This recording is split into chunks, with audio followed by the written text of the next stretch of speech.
Good morning, everybody. Welcome to another episode of OP Radio. My name's Mac. I'm your host. We have this Twitter space / podcast every week to talk to builders, creators in the Optimism ecosystem. This week is no different. We've got some more great guests here with us today. At the risk of misintroducing them, I will allow them to introduce themselves. Paul and George, why don't you just say hello to the folks on OP Radio, and along with that, maybe give a little on your background and what you were doing before crypto, if there ever was such a time. Maybe let's start with George. Sounds good. Hey guys, I'm George. I'm head of ops for 3DNS. Yeah, I've been in crypto for a bit now. Before 3DNS, I was at Commonwealth, the DAO tooling provider. I was there for the last 2 years or so, working with a lot of cool DAOs around the space. And before that was in e-commerce, sort of following crypto on the side, and had jumped in full time sort of during DeFi summer, seeing all the cool different dApps. Yeah. Hey guys, my name is Paul. I'm the founder of 3DNS. I got into crypto a couple years back, just kind of messing around in the DeFi space, and then I worked at Coinbase, and then just recently started 3DNS. So pretty excited to be here talking about it and building on the OP stack and everything. Another Coinbase alumnus. There's a lot of you, Paul.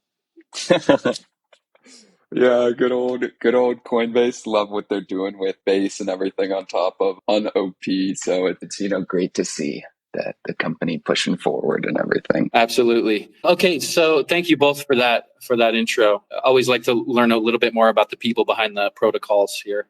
But let's get right into the topic of today's space, 3DNS. I thought first we could start, sort of before getting into 3DNS, maybe we could talk a little bit about DNS itself for people who may not be familiar. I did a little bit of a brush up myself before the show, but Paul, can you explain what is DNS, or domain name system? Yeah. Like you were saying, DNS stands for domain name system, and it's basically this protocol in which how the internet works, right? So when you go to Chrome or you go to Safari and you type in a browser link like, x.com or twitter.com, DNS is looking up, what IP address that name maps to. And it's very similar to ENS, which we'll kind of get into later, right? Where you've got this name that maps to, computer information that, helps you find what you're looking for without having to memorize a bunch of numbers. Yeah, it's giving this sort of human readable address to an IP address. Exactly. I read this description, which I thought was pretty good. Some people have described it as the phone book of the internet. Oh, DNS. Yeah, I like that one. No, it makes sense, right? Because it's, you got google.com and you don't know, or I don't know what IP address google.com is, but I remember google.com and I can, type it in and pull up their website, on any computer I'm on without needing to know. Yes. It's almost like I remember when I was growing up, you used to have to actually know people's phone number. And I still, to this day, I remember some of my friends' phone numbers by heart. They're just sort of ingrained in my brain. But, then we got cell phones, and you just would save that number in your phone with their name, and you no longer needed to remember that number. So, imagine if you knew people's IP address, if you had that memorized, probably a little bit harder to do. Yeah, that's a good parallel. That would be pretty hard. Imagine any site you wanted to go to, you had to type it in. Especially with Twitter, with them changing stuff all the time. That would be a funny one if they just kept changing the IP address and you're like, no, where's Twitter? Oh yeah, you go through all the trouble and then they change it on you. Paul, I think you might I don't know how old you are. You might be younger, but do you have any friends' phone numbers memorized? I've got one or two phone numbers memorized, and then obviously, like parents, family, stuff like that. Those are always, ingrained forever, but the contacts, make it so much easier now than it used to be. Absolutely, it does. But also we've outsourced our thinking to the device, right? I don't know how good that is, but okay, I digress. Let's move into 3DNS. What is 3DNS? Let's start there. And how is it different from traditional DNS that you may be familiar with? Yeah. 3DNS, it's kind of like our play on, Web3 DNS or like the next, iteration. And essentially the, TLDR on what we're doing is we're moving domain names on chain, right? So think GoDaddy or Namecheap or, Network Solutions, any of these companies where you can go and register a domain with. But what's different is, now those domain names are on chain, they're tokenized, you can pay with crypto, you can plug them into different on chain, protocols. And it's this whole idea that you can build this, ICANN compliant registrar or ecosystem in which you've got these, domain names that are now on-chain assets and controlled by that on-chain asset. Yeah, it only makes sense if this, if OP Mainnet is like this new decentralized open internet, it only makes sense that some of the things from that old internet would be ported over as well, like domain names, for instance. I just got go ahead. muted for a second, but I think I'm back. So I missed the last 10 seconds. No. Sorry about that. No, you're good. It happens. Twitter Space is notoriously buggy. I was just saying, if we think of OP Mainnet as this sort of new decentralized open internet, it only makes sense that we port over some of the features of that old internet, namely domain names. Oh, I 100% agree. And plus, it's this whole kind of concept of, OP and L2s, these scaling networks are making, on-chain applications just so much more accessible, right? From gas fees and usability and so on, right? It's like this was possible, but it wasn't really feasible, a couple years ago on mainnet, just because of gas fees and everything. Yeah, so this is one of those new use cases that layer twos like Optimism have really unlocked. Interesting. So, Paul, I want to dive in a little bit more about sort of the advantages that 3DNS has over traditional DNS. What in your mind is like, the top one or two benefits of 3DNS over DNS? Yeah, no, that's a great question. I would split it into two parts, right? One is from a security side, and then that like security as in like not securities with US, but security as in more secure. And then the other one is like liquidity and composability, right? So from a security side, it's all your DNS records are stored on chain. The only way to change or edit those DNS records is to own, the tokenized domain name or NFT, right? So it's cryptographically auditable and there's a very kind of clear history of who changed what, when it was changed, and so on. And then from a liquidity side, it's now you've got. Paul, before we get into the liquidity, I have a question there. Yeah, on the security, because I think this is fascinating and important. I think a lot of these times when, say, a domain name gets hacked, right? So somebody basically who doesn't actually own the domain is able to take control over it. A lot of times, my understanding is that's done through social engineering. And so they will call one of these domain name providers like GoDaddy and pretend to be someone they're not, and then gain access to the domain. And so what you're saying is, Paul, is because the person actually needs to have this NFT with 3DNS to prove ownership, that's no longer possible. Exactly. So all the DNS records associated with a 3DNS domain name are all stored on chain in a smart contract that's, administered by the owner of that token, right? So it's like you were saying, a very kind of common attack is people will just, call up and be like, hey, I lost my account and I can't log in, but, I pinky promise that this is mine. Can you, take off the 2FA or reset my password? And they'll just socially engineer their way in and then just be able to change it, right? Because it's with traditional registrars, you're trusting them and giving them control over your records and administering who can change that. And the big kind of difference in what we're doing is we're putting that all on chain. And we're just providing the technology to bridge the worlds, right? To connect that on-chain data to, traditional infrastructure and make it available and quickly accessible and so on. Yeah, to bring up a phrase that people in the crypto space are probably familiar with, but not your keys, not your coin. In this instance, it's not your keys, not your DNS, right? So it's returning the ownership of this asset to the individual and placing them in charge of it, right? Instead of this centralized service like GoDaddy, as Paul said. Exactly. So, with great power comes great responsibility, right? You need to be a good steward. If you're going to be a steward of those keys, you need to be a good steward of it. But it is, I think, if you are a good steward, it's more secure because nobody's able to socially engineer their way to that asset that you own. Exactly. Yeah. And we're working on a bunch of different ways to make things easier, right? Because you make a really good point about, with the great, with great power comes great responsibility. And it's, you own your name, but then it's like, okay, if you lose your keys, well, now you've lost your domain name. And, how do you want to permission it? But we're working on a lot of different ways to make things easier, to, do multi-sig wallets for domain names and make it so we can kind of try and remove some of the hurdles of just working in the crypto space with managing the domain names, but we'll get into that later.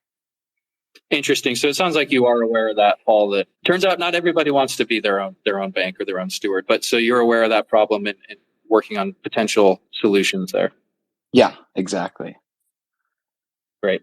Okay, so Paul, before I interrupted you, I think you were about to get into the second benefit to 3DNS. So I'll allow you to pick it up from there. Oh, yeah. Yeah. So in addition to, security being a big factor in moving your domain name on chain, another thing that we like to say is liquidity, right? And liquidity being from now you've got this asset that, controls and administers your domain name in this, Web2 world. And you can plug it into the rest of, the on-chain ecosystem, right? Whether that be you want to buy and sell the domain name on, an NFT marketplace, whereas traditionally transferring domains can take, anywhere from two weeks to a couple months. You can now do it in, a single transaction. If, you wanted to collateralize your domain name, right, and unlock, capital, this is like an interesting concept we've been playing around with, right? Because it's, inherently google.com is worth a lot of money just because of the traffic that goes to it, right? So imagine Google wanted to get access to capital and they're like, hey, we'll put our domain name as collateral because, we lose our domain, we lose, our main entry, right? So it's this concept of liquidity being that the traditional domain ecosystem is, arcane and slow. And by moving it on chain, we open up all these different, use cases in which you can build on top of domains. Okay, so that's a really interesting example with Google, for instance. So you're saying that, in essence, you could take out a loan on your domain name. You could borrow against it. Yeah, that's like one example, right? And we haven't built this yet. And we we hope the community will play around with things as well. But domain collateralization is going to be one of the first, DeFi-esque protocols that will launch on the 3DNS, foundation. Yeah, your Google example was really interesting, Paul, because, in that instance, it's like there's no way Google is not going to, come through on that, right? Like they're not going to risk losing that. There's too much blood, sweat, and tears that have been put into that, right? And Google.com is the Google brand, so they would never default on that. Yeah. No, I totally agree, right? Like, if I had a ton of money and Google was like, hey, we need a loan, I would probably loan against google.com because what worst case, they don't pay it off and then you own google.com. So it's an interesting debate, right? Because it's, so much of these websites and brands are built on their domain name. And it's like, that's what people type in when they're going to the site. So it is kind of this entry point or so on. Yeah, the domain name in a lot of ways is almost synonymous with the brand. Yeah. So, I have a note I wrote here, which is it's kind of like you've NFT-ified domain names. As you said, Paul, you made them a lot more liquids, which means that people can just buy, sell, and trade them a lot quicker than they can with traditional domain names. Yeah, exactly. Right. I like that NFT-ified. We've just been kind of saying, like tokenized or, moved on chain, but, I might have to start using that. You might have to pay me some royalties on that. Can we make an NFT on that phrase? Yeah, and we'll add the 29 something EIP for it. Put the royalties on chain. There we go. So, Paul, while we've got you here, I'm wondering if you can get a little bit into how this works. Like, how does, because somebody, if they have an old domain name, they can, the way I understand it, they can transfer it to 3DNS. Is that right? So how are these two systems sort of working together? And where's the line drawn between the old system and the off-chain components and the new system and the on-chain ones? Yeah, that's a great question. So there's a couple different parts, and I'll try to kind of break it down one by one, and feel free to stop me anywhere in between, and I can further explain or clarify things. But the way it works in the ICANN world, so ICANN is this organization that basically governs how domain names work, and how all the different rules around selling domain names, providing domain names, being an authorized registrar, and so on. And one of the core things is that if I sell you a domain name, right, I have to provide availability for it. So their focus, and one of the things we learned as we started building and architecting this, is that they're really focused on making the internet accessible to the average user. Right? They don't care how you implement things, or they don't care how you run stuff behind the scenes. But what they do care is that you've set it up in a way in which, any mom and pop can buy a domain name, set up their website, and it'll work in just normal browsers, normal computers. Right? So that's kind of the basis of, hey, we're going to have all this crazy stuff behind the scenes, but, from a very core aspect, when you buy a domain with us and when you set DNS records on that domain name, it needs to just work, right? It doesn't matter if someone's on their phone, their computer, they're using Safari or Chrome or Brave. They need to be able to type in, 3dns.box or 3dns.xyz, and their website needs to come up, right? If they set the records. So what we do, and the main stuff behind the scenes is broken down into 2 or 3 parts, right? There's administering and managing this link between the on-chain asset and the off-chain ecosystem, right? So that is when you buy a domain name with us, we go and we register it with ICANN. We have to fulfill all these different kind of legal requirements. And then we let you put your information in to take like legal ownership of the name. Right. And that's the basic step. That's like maintaining the registration, paying the fees, making sure things are renewed off chain, and that there's, legal compliance in the system.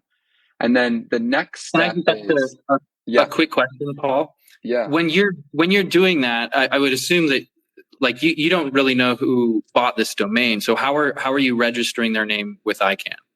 Yeah. So there's a lot of different things that we're both actively working on here and iterating and putting in, implementations and letting them update. But one is there's this concept of who is data, right? And this is kind of, something we could spend a lot of time talking about. But the who is data is how you identify like who owns the name and you register it.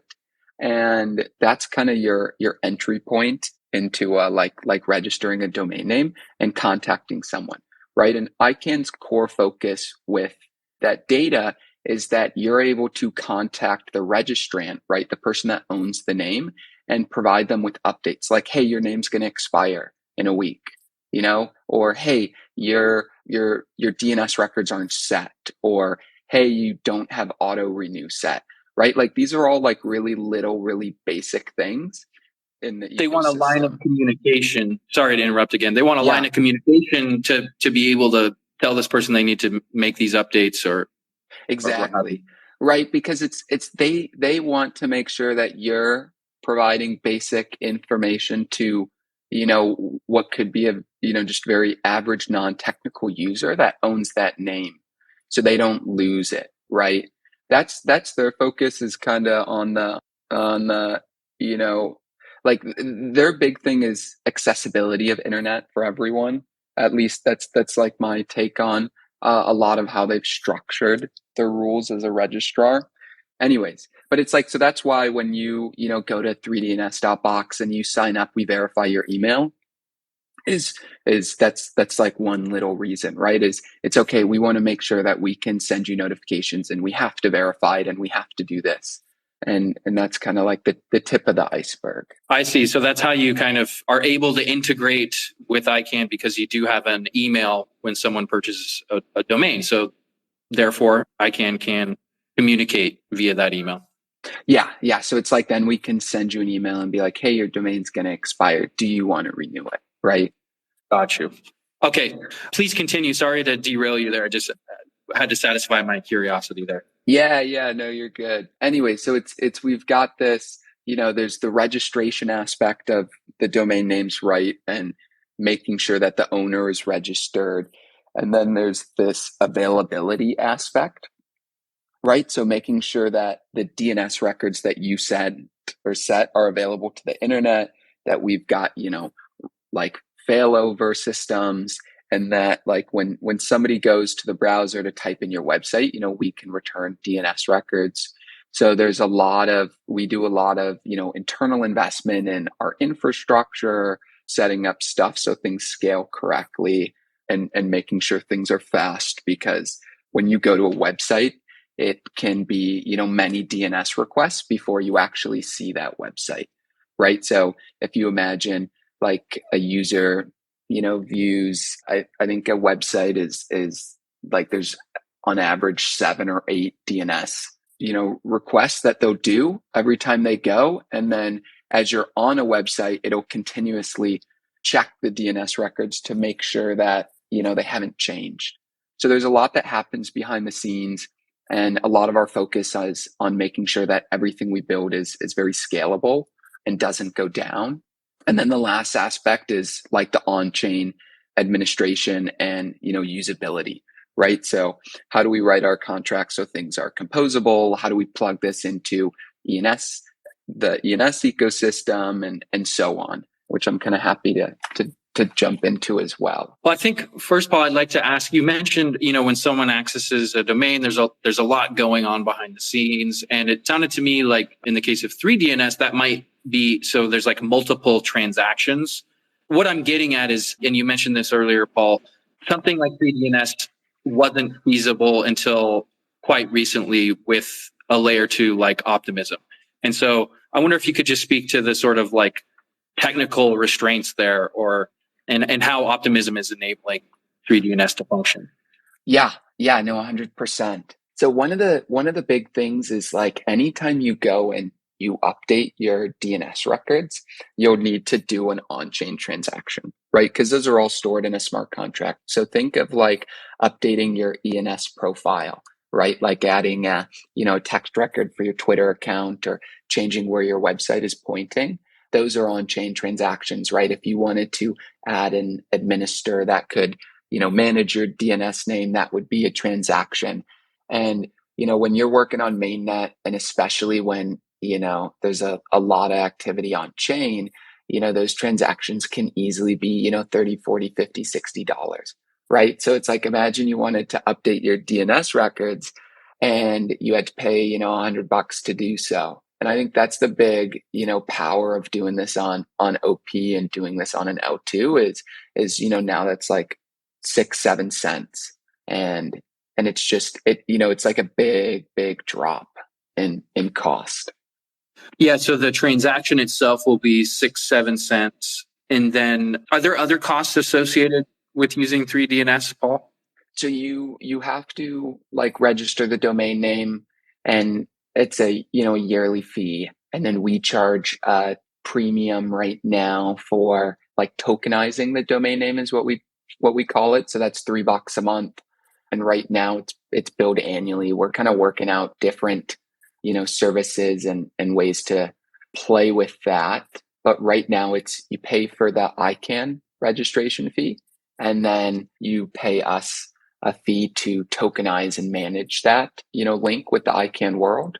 And then there's, just transaction fees for updating and and using your domain name, right? So like setting DNS records, transferring it, if you wanted to, collateralize it or sell it, those are transactions as well.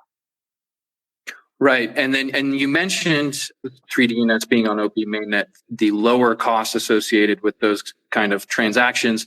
It sounds like you guys really wanted it to be the case, which makes a lot of sense. I'm curious, when you were sort of looking around at the space and doing your homework, how you ended up choosing Optimism, like how you wound up here. Yeah. I've just been following the OP stack and OP team for a long time.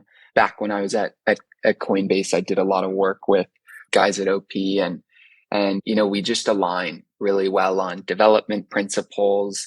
What we see is the future for the space. Are big believers in ETH as like this global settlement layer. So I think it was mainly just, the tech's good. It works. We like the ecosystem. We like the people.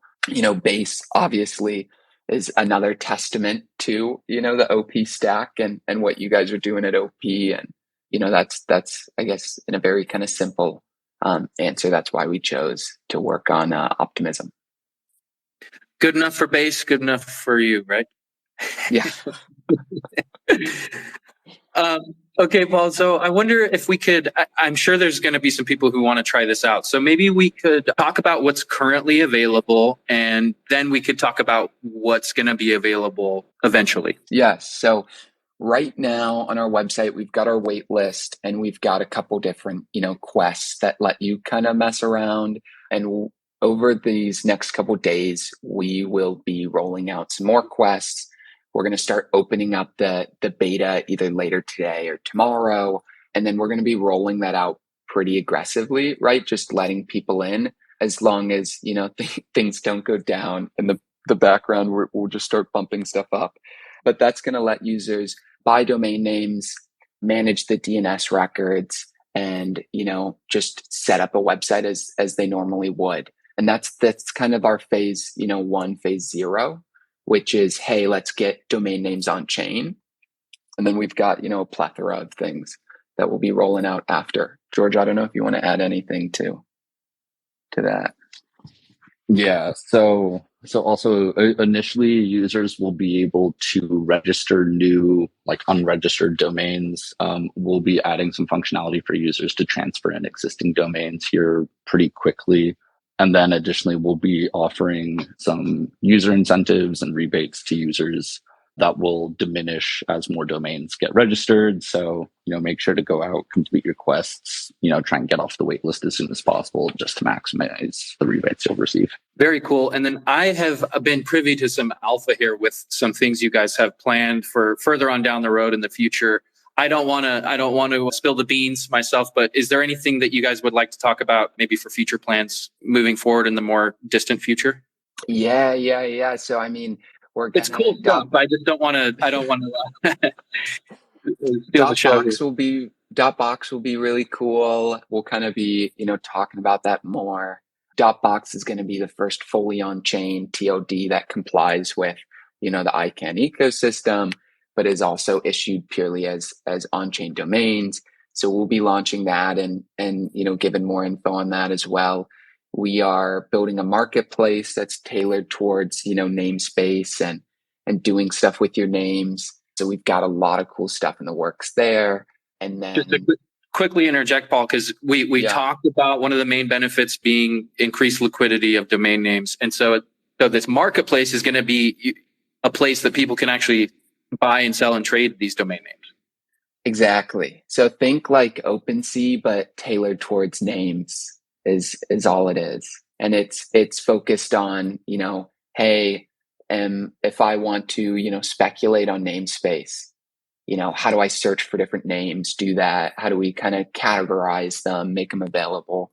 We're working with big brokers and like people that own premium domains to put some really cool names on chain, and get some premium names for like, cool sites. I'll let George decide if we're gonna, hint at any of the names we'll be doing. but like auctions and the big focus is, you've got domains on chain now. Now let's mess around with them and have some fun.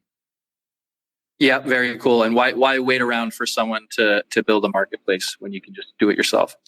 Exactly. But it's also everything's on chain, right? So they'll work with OpenSea, they'll work with, any of the marketplaces on OP.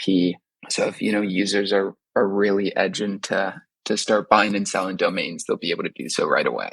Gotcha. Okay. And then please, Paul, continue. I think you had some other things that might be coming down the pipeline.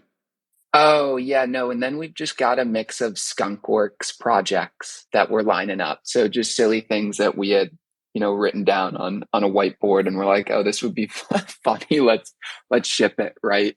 So those are a little bit farther on the roadmap. But is the lending or the collateralized lending we talked about, is that one of them? Yeah. Collateralized lending will be one. I've got some like silly rage quit ideas. The team's got some different ideas for like just things they're like, oh, this would be funny. Maybe some games where you use your domain names as like as your chips or something. But we'll have some pretty degenerate stuff as well beyond the just normal domain name thing. So we like to keep it fun. Yeah. Well, also, we just had Fleek, one of the decentralized hosting providers, just published a report today. And so we'll also have some collaborations with Fleek as well as the other decentralized hosting providers to help power like decentralized front ends. That way we can also help, various DeFi apps remove another sort of layer of legal uncertainty. Very cool. Very cool. Well, guys, this has been fascinating. So I so appreciate both of your time. I feel like we're wrapping up here. If there's one place you'd like to direct the listeners to go to, maybe they want to get a domain from 3DNS, or maybe they just like to learn more, where would that be?